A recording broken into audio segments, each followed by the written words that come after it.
पाकिस्तान आपके लिए जिंदाबाद होगा, हमारे लिए हिंदुस्तान जिंदाबाद है, भारत जिंदाबाद है। मैं आपसे ये कहना चाहता हूं, आजा दिल चीर के दिखलाऊं वतन का नक्शा, मेरा भारत मेरी सांसों में समाया हुआ है। कि जो प्रधानमंत्री जी का इंटरव्यू ले, जो फिल्मी स्टार, जो उनसे पूछे कि आप आम चूस के खाते हैं कि काट के खाते हैं, उसके लिए तो रेड कारपेट बिछा है। लेकिन वो शाहरुख खान जो पूरी दुनिया में भारत के तिरंगे का मान बढ़ाता है, जिसे फीफा वर्ल्ड कप में आमंत्रित किया जाता है, उसके लिए सोशल मीडिया पे किस तरह के ट्रेंड चलाए जाते हैं। श्री इमरान प्रतापगढ़ी। बहुत बहुत धन्यवाद उपसभापति महोदय। मैं अब्दुल वहाब साहब द्वारा लाए गए इस रेजोल्यूशन के समर्थन में बात करने के लिए खड़ा हूं। इसी थके हुए दस्ते तलब से मांगते हैं, इसी थके हुए दस्ते तलब से मांगते हैं, हम अपने जख्मों का मरहम तो कब से मांगते हैं, वो भीख मांगता है हाकिमों के लहजे में, हम अपने बच्चों का हक भी अदब से मांगते हैं। उपसभापति महोदय, ये जो रेजोल्यूशन है, इसके जो महत्वपूर्ण एक दो बिंदु हैं, उसमें एक बात कही गई है कि सच्चर समिति के प्रतिवेदन और अन्य प्रतिवेदनों की सिफारिशों को कार्यान्वित किया जाए, जिसमें मुसलमानों के शैक्षिक और सामाजिक पिछड़ेपन पर चर्चा हो। उद्धृत कर रहा हूं मैं इसे। दूसरा पॉइंट है कि छात्रवृत्ति और शैक्षिक कार्यक्रमों को बहाल किया जाए और सुधारा जाए, जिससे उच्चतर शिक्षा भागीदारी में सुधार आए। मदरसों के आधुनिकीकरण की बात की गई। मुझे हैरत है, तभी राकेश सिन्हा जी बात कर रहे थे, अभी नहीं है शायद, कहीं चले गए हैं आसपास। उन्होंने अपने भाषण में 23 बार सबका साथ सबका विकास की बात की।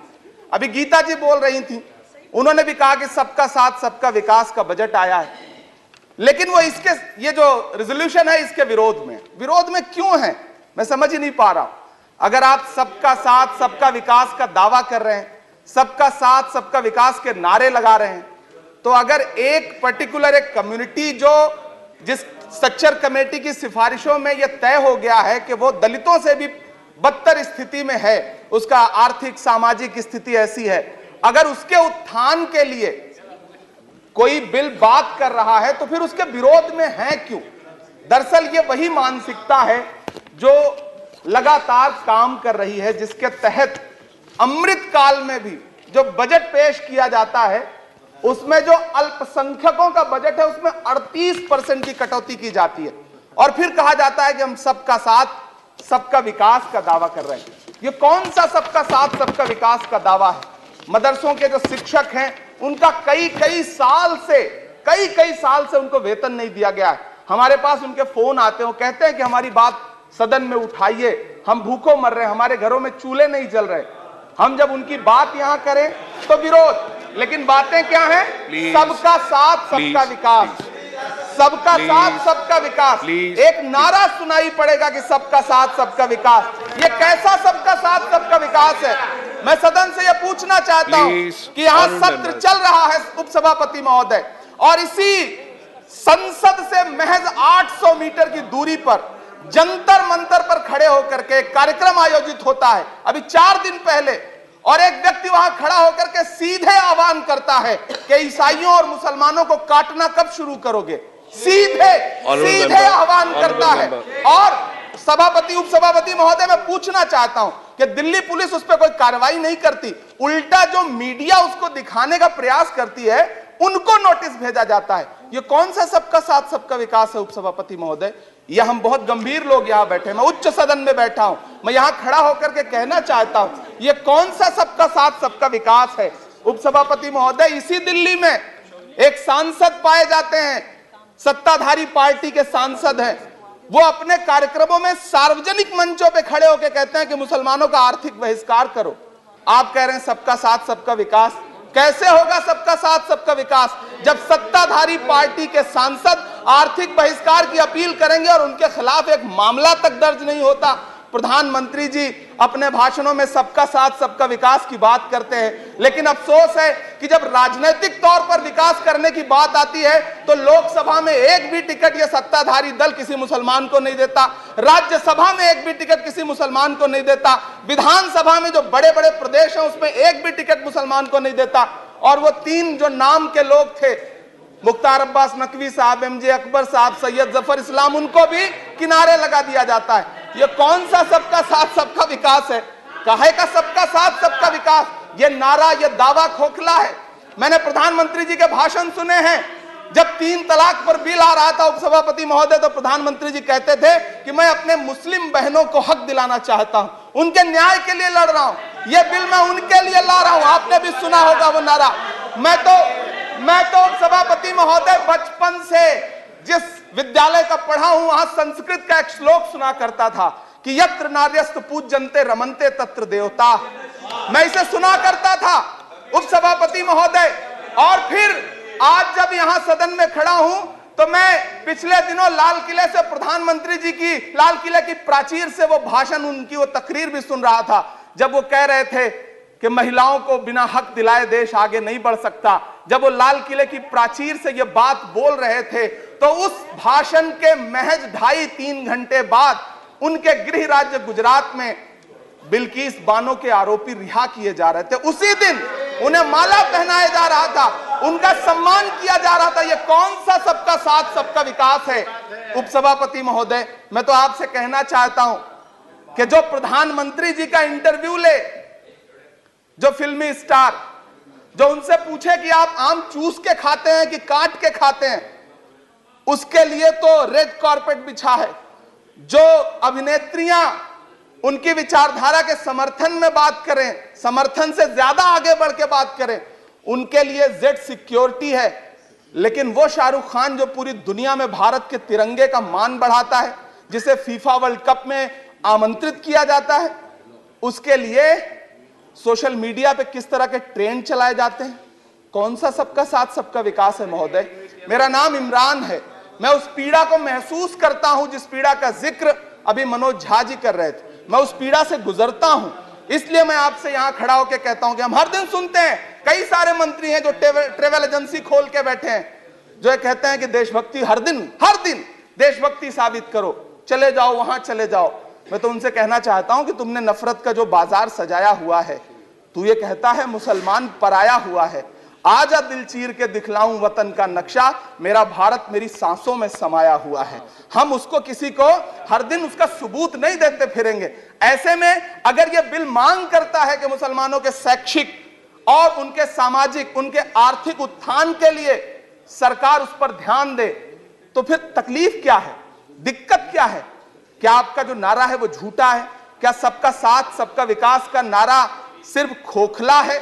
बजट से तो यही जाहिर होता है, आप लगातार घटाते जा रहे हैं बजट, आप लगातार कटौती करते जा रहे हैं। पूरे देश में प्रधानमंत्री जी दावा करते थे सबका साथ सबका विकास के नारे के साथ कि 2022 में हर व्यक्ति के छत पर, घर पर, सर पर छत होगी। यह प्रधानमंत्री जी का उद्धृत किया गया बयान है। लेकिन मैं तो आपसे यह कहना चाहता हूं, आप असम उठा के देख लीजिए, आप मध्य प्रदेश उठा के देख लीजिए, आप उत्तर प्रदेश उठा के देख लीजिए, एक दैत्याकार बुलडोजर है जो चारों तरफ घूम रहा है, और जिनके सरों पर छत है भी, उन छतों को भी छीन लेना चाहता है। लेकिन क्या प्रधानमंत्री जी इसे देखते नहीं है? क्या भारतीय जनता पार्टी सरकार के जिम्मेदार नेता इसे देखते नहीं है कि वो बुलडोजर सिर्फ लोगों का घर नहीं कुचल रहा है, संविधान को कुचल रहा है, लोकतंत्र को कुचल रहा है। गुवाहाटी हाईकोर्ट की वो का स्टेटमेंट सुनिए आप, पटना के एक जज साहब का स्टेटमेंट सुनिए आप, फिर अदालतों का क्या काम रह जाता है? ऐसे में सबका साथ सबका विकास कैसे माना जाए? उपसभापति महोदय, मैं तो आपसे ये कहना चाहता हूं कि पूरी दुनिया में कहीं भी जब कोई अल्पसंख्यक सफल होता है, किसी उच्च पद पर पहुंचता है, तो हम सारे लोग, हमारे तमाम साथी खुश होते हैं। ऋषि सुनक जब प्रधानमंत्री बनते हैं तो भारत में जश्न मनाया जाता है, मुझे खुशी होती है। आप दुनिया के किसी दूसरे देश में अल्पसंख्यक अगर सफल होता है तो आप खुश होते हैं, मिठाइयां बांटते हैं। लेकिन अपने देश में अल्पसंख्यकों के खिलाफ किस किस तरह के नारे इसी दिल्ली और उसके इर्द गिर्द लगाए जाते हैं, क्या वो हम नहीं सुनते हैं? और अगर सुनते हैं, और अगर पाकिस्तान आपके लिए जिंदाबाद होगा, हमारे लिए हिंदुस्तान जिंदाबाद है, भारत जिंदाबाद है। मैं आपसे ये कहना चाहता हूं, आपसे ज्यादा देशभक्त हूं मैं भारत का इमरान हूं, मैं भारत का इमरान हूं। महोदय, मुझे बोलने दें, बाहर भी नहीं बोलने देंगे, यहां भी नहीं बोलने देंगे। ये कौन सी प्रवृत्ति है? उपसभापति महोदय, मैं आपसे ये कहना चाहता हूं, ये जो साझी विरासत, अभी आदरणीय हमारे साथी राकेश सिन्हा जी बात कर रहे थे कि साझी विरासत अल्पसंख्यक बहुसंख्यक में बांटना नहीं है। मैं उनसे कहना चाहता हूं कि आदरणीय जरा सोशल मीडिया पे तो बहुत एक्टिव रहते हैं, रोज चैनलों पर भी बैठते हैं, चैनलों पे होने वाली डिबेट का स्तर देखिए। उसको रोकने के लिए हमारी सरकार रत्ती भर भी कोई कदम उठाना चाहती है? नहीं उठाना चाहती, बढ़ावा देती है। ये जो जहरीली बातें करने वाले चैनल हैं, उनके जो प्रमुख एंकर हैं, उनको सुरक्षाएं दी जाती हैं, उनको रोका नहीं जाता। कौन सा सबका साथ सबका विकास है? ये बिल जिस चीज की बात कर रहा है, अभी राकेश सिन्हा जी कह रहे थे कि प्रधानमंत्री जी ने कहा तिरंगा यात्रा निकालिए। मुझे पूरा विश्वास है कि प्रधानमंत्री जी ने कठुआ के बलात्कारी के समर्थन में तिरंगा यात्रा निकालने के लिए कभी नहीं कहा होगा, लेकिन फिर भी निकली, लेकिन किसी ने रोका नहीं, किसी ने कोई आवाज नहीं उठाई। उपसभापति महोदय, दर्द बहुत सारे हैं, लेकिन ये जो रेजोल्यूशन लेकर के आए हैं उसमें जो शैक्षिक और आर्थिक बातों को उद्धृत किया गया है, मैं आपसे अनुरोध करूंगा कि इसे देखा जाए, इसे जांचा जाए। गीता जी कह रही थी अभी भारत जोड़ो यात्रा पे कि भारत टूटा कहां है? भारत टूटा नहीं है, भारत को कोई तोड़ भी नहीं पाएगा। भारत को तोड़ने का सपना देखने वालों को हमारी आदरणीय इंदिरा गांधी जी ने 2 टुकड़ों में तोड़ दिया था, बांट दिया था। भारत को कोई तोड़ नहीं पाएगा, लेकिन भारत देश में आर्थिक तौर पर, सामाजिक तौर पर जो बंटवारा करने की साजिश मौजूदा सरकार और सरकार के आनुषंगिक संगठन कर रहे हैं, जो आनुषंगिक संगठन कर रहे हैं, उनको रोकने के लिए सरकार क्या कर रही है? मैं अंत में इतना कहना चाहता हूं उपसभापति महोदय के यूपीए के शासनकाल के दौरान श्रीमती सोनिया गांधी जी के प्रयास से, डॉक्टर मनमोहन सिंह साहब के प्रयास से दलित और अल्पसंख्यक बच्चों के लिए फ्री रेजिडेंशियल यूपीएससी की कोचिंग शुरू की गई। हमने ये किया, और इसी सरकार के दौरान एक टीवी चैनल ने एक प्रोग्राम बनाया जिसका नाम आपको पता है क्या रखा? यूपीएससी जिहाद। ये शब्द क्या इस देश में सुने जाने लायक है? लेकिन सरकार ने क्या किया? एक शब्द नहीं बोला। माननीय उच्चतम न्यायालय ने संज्ञान लिया, जब लोग उच्चतम न्यायालय गए तब वो कार्यक्रम रुक सका। ऐसे कार्यक्रम बनाए जा रहे हैं और सरकार कह रही है कि सबका साथ सबका विकास। उपसभापति महोदय, मैं अंत में आपसे इतना कहना चाहता हूं कि ये जो आर्थिक और सामाजिक आधार पर जो बहुत बड़ी खाई है, उसको पाटने के लिए ये जो रेजोल्यूशन लाया गया है, मैं इसका समर्थन करता हूं। तमाम वो शहर जहां अपना छोटा छोटा रोजगार है, जिनका जैसे मुरादाबाद का पीतल उद्योग, अलीगढ़ का ताला उद्योग, या देश में जो तमाम शहरों में बुनकर उद्योग है, इस सब की बढ़ोतरी के लिए, इनको आगे बढ़ाने के लिए, इन्हें संजोने के लिए ये बिल बहुत कारगर रहेगा। शैक्षिक तौर पे लोगों को आगे लाने के लिए बहुत कारगर रहेगा। तो मैं ये रेजोल्यूशन बहुत कारगर रहेगा। और मैं अपने सत्ता पक्ष के साथियों से कहना चाहता हूं कि रिश्तों की ये नाजुक डोरें तोड़ी थोड़ी जाती हैं, अपनी आंखें दुखती हों तो फोड़ी थोड़ी जाती हैं। हम भी इसी देश का हिस्सा हैं। हम आपसे अनुरोध करते हैं कि इस रेजोल्यूशन को संजीदगी से लिया जाए। मैं इसके समर्थन में अपनी बात रख रहा हूं। धन्यवाद। श्री जीवीएल नरसिम्हा राव।